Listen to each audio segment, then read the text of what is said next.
Farewell and good night to you all. Thank you for attending the Circus of Dreams.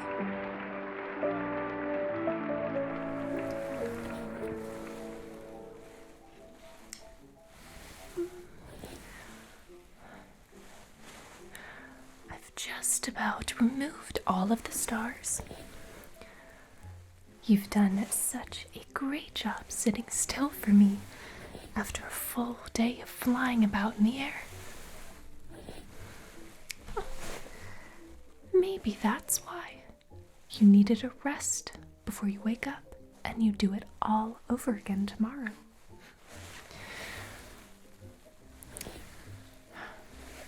The sun has set on your first day as a part of the Circus of Dreams. The show is over for the night. All we have now is each other.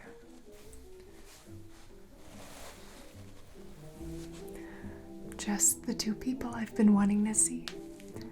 Were you waiting long for me? Yes, we were beginning to wonder about you. What kept you after the show? I was only thinking. I see. Reminiscing or ruminating? A pleasant kind of thinking or a bothersome thinking? I don't know. A full day of spectacle and merriment, and she doesn't know how to feel. The life of a ringmistress is a curious one. Well, maybe our friend Octavia here has just been a part of the circus long enough that she can look past the glamour and see the rust along the edges. Her father was the ringmaster before her. She was raised to inherit his role. She wasn't rescued by the circus like you and I might have been.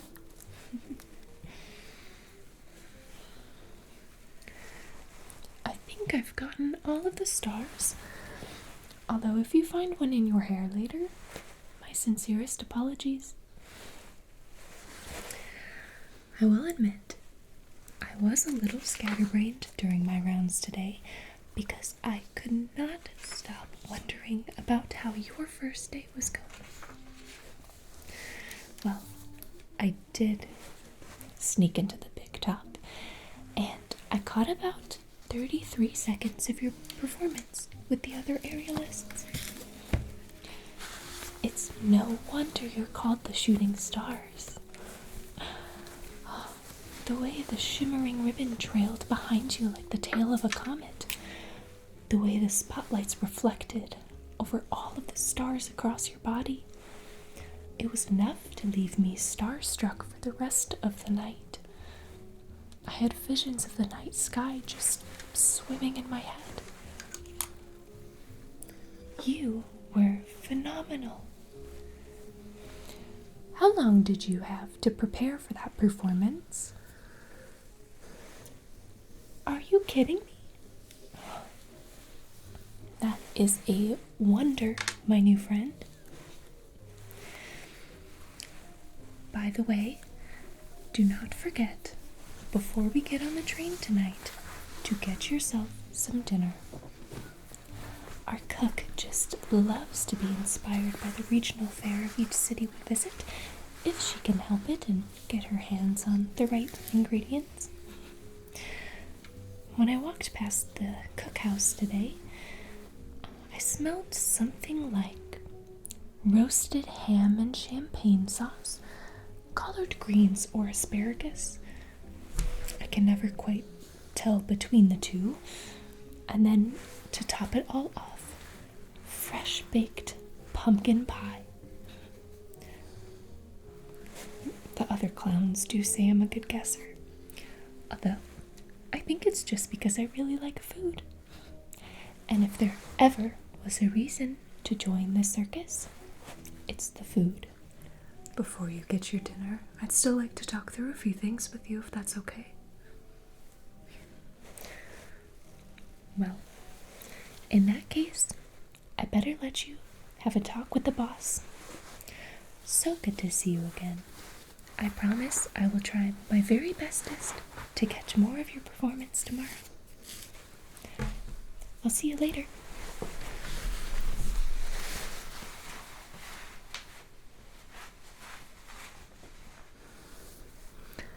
Come, have a seat. I very much appreciate you meeting with me after such a long day. I've been meaning to discuss your lodgings here at the circus. Given that you have clearly proven to be a delight, and with time I believe we won't be able to imagine the show without you, I would like to offer you a train car entirely to yourself. This is a luxury not even Darcy can claim. Well, even if she were offered such a thing, I doubt she would accept. She far prefers the company of many others, and to be surrounded by laughter and ruckus at all times. Unless that is how you would describe yourself as well. Alright. We will begin with your own lodgings for now, and should you change your mind with time, simply let me know. When we arrive in New York this coming Tuesday, I will see to it that you have a costume custom fitted to your exact measurements. I'm glad we made do with what we had on hand for your costume, but I heard the sleeves were interfering with your grip, and the collar was a little bit too tight. I would much prefer your costume help your performance and not hinder it. I'll send word to our seamstress tonight. Be sure, though, when you do obtain a costume, keep it in the best shape that you are able. We only have about one opportunity per year to visit with our seamstress. Although, if you do happen upon any smaller holes or tears and just day-to-day wear, Darcy and some of the others have taken up hand sewing. So, I have it on good authority. They would be happy to help you mend anything you need. It seems to me that you are picking up the choreography of the Shooting Stars act fairly well. Am I correct in this assumption? Notice how I did not use the word perfect. That would be quite lofty an expectation of you. You are only allowed to be hard on yourself when you've gotten a few seasons under your belt. It takes quite a while. How did you find the timing of the lights? Sometimes the lighting cues can be a little bit hard to interpret. It's because of our equipment. I've had it in mind to update the equipment for quite a while, but such things sometimes don't happen as quickly as one would like. One of the ropes was squeaking a little as well, and although it was not loud enough that any of the guests would ever pick it up, I certainly did. It will need some resin, which we are also out of at the moment. So that goes on the list as well. Did you find the pitch and height of the rig comfortable for you? Yes, usually the newest shooting star performs on the lowest rig for a few months. I fully believe in your abilities, but it is more for the sake of the other performers, a courtesy. I have found in my years as Ringmistress, what delights an audience the most is not perhaps danger or shock, but a tightly buttoned performance with not a pin or hair out of place. So, with that in mind, I try my best to contribute to harmony among all of the performers. But The rest is up to you.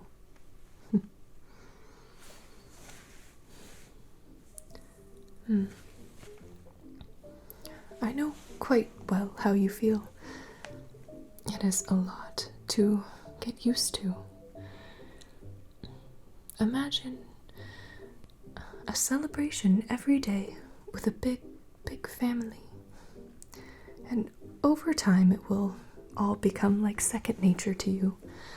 And the daily celebrations with your new big family are just every other amazing, normal day. Yes, this big family has many quirks and personalities and lots of things just kind of all happening at once, but you are now a part of a group that will always have your back, no matter what. Can we count on you to do the same? I suspected as much. Well, you must go. It would be cruel for me to keep you from your dinner any longer. Well done today, again. We will talk soon. Enjoy the rest of your night.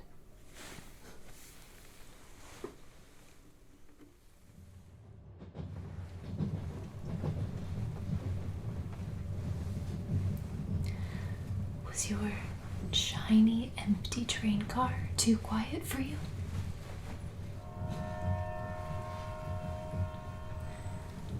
I wondered if maybe I'd be lucky enough to have a visitor tonight.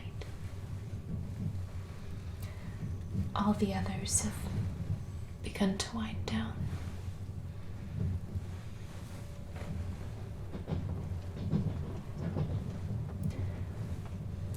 I hate that point in the night where my mind runs amok with so many good ideas, but there's no one to share them with.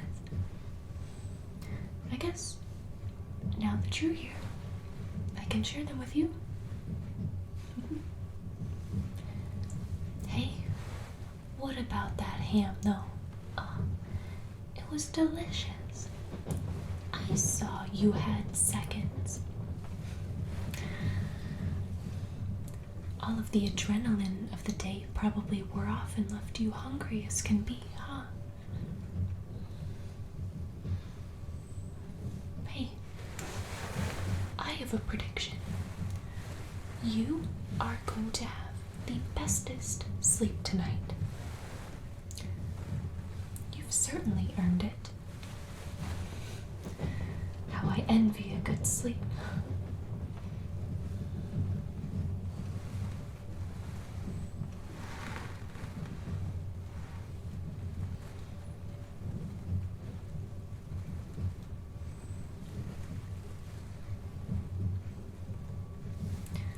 Did you really have any time at all to set up your space before we got on the road?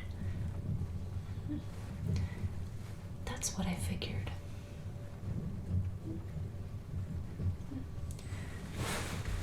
I only have one trunk too. I have some clothes in there, a sewing kit. I collect photographs from each city that we visit. I also have cream to remove all of this. I have a brush. I have a little mirror. I also have some books. Although, I try and not keep too many on me, because they do tend to take up a good amount of space. Space is pretty hard to come by when you live in a train car. Oh, my utmost favorite of all of the books has to be this one. I found it in the dirt in the big tub. It must have fallen out of someone's bag, or someone left it behind. Either way, it found its way to me, and it's mine now.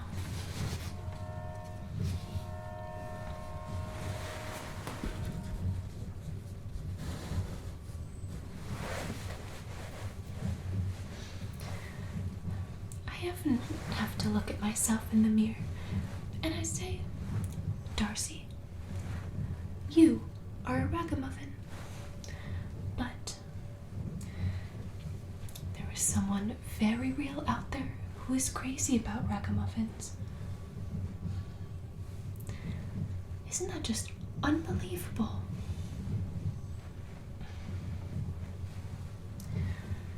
You wouldn't be here if you weren't some sort of misfit too. And you know what? I love misfits. And I love ragamuffins because I am one and I love myself.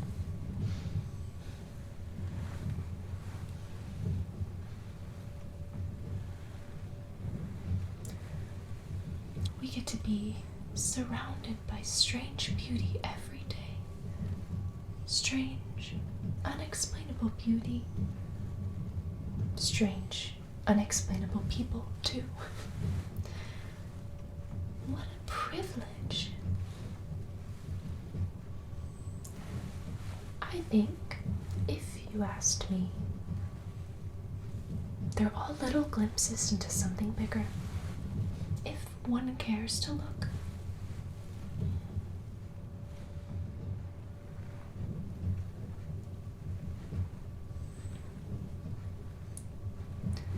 Speaking of, you have yet to tell me where you learned your aerial arts. Did you work at a vaudeville house? Were you part of a family act? Did you go to a dance school?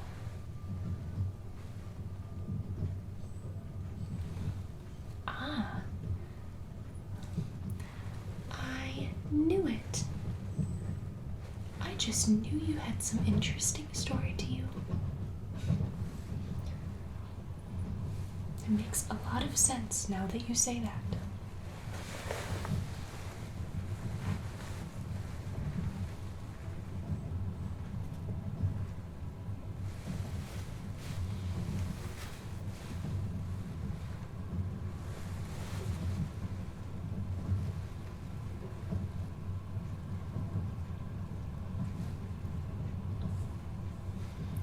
Well,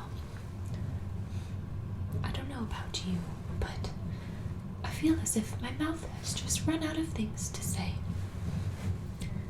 Not in a bad way. In a, we've had a very full day way. You are welcome to stay here for a while if you'd like.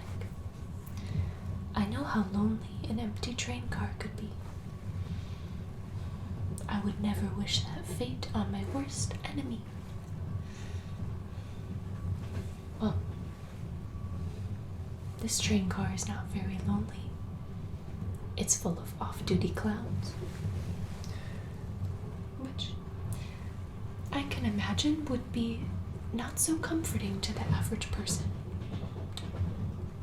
But we are not average people now, are we?